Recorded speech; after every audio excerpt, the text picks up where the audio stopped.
Now, after the colonizers made their way to this small area called Judah, the colonizers put on the map that that whole area was called Negro land. So this is very important because here they identified a people to be in Negroid.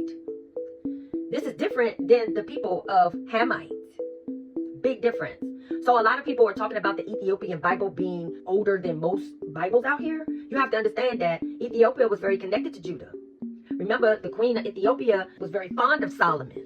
So of course she would have some information about, the way of the Most High. And therefore they took what they learned from Solomon and they incorporated into their belief systems. But you have to understand that that land was already subdued by Judaism and Catholicism. The colonizers forced everyone into 3 religions. Now in Europe, they were forcing the pagans to convert to Christianity.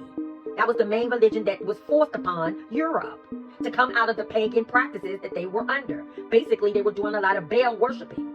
Now this is a fact. This is not made up. And this is so that you can understand the roots of things. It's very important. Muslims have their own story of how their religion is connected to the Bible or the scriptures. And they wanted to know more about that. So they kind of adapted Judaism and their traditions and merged and formed their own religion to a prophet that they thought was from the Most High, which was Muhammad.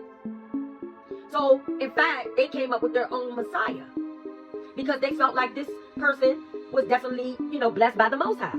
But guess what? That person probably was blessed by the Most High in a sense because he's the seed of Abraham. That's Abraham's first seed.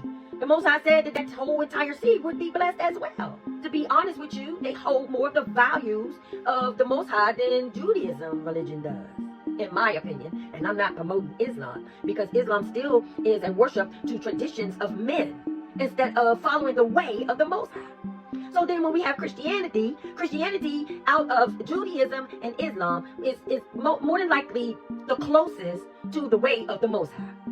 And so, and since the whole world was subdued by 3 religions, your Heavenly Father said, okay, let Israel choose.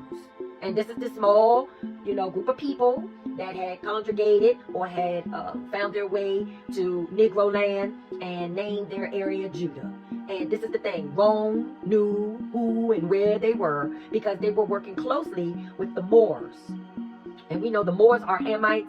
They traveled the world. They were very esteemed. They had education, they had weaponry, and they had power. And they kind of were ruling England for a while until Romans came and kind of took over. The Roman Greco captivity, the one that we're still in today.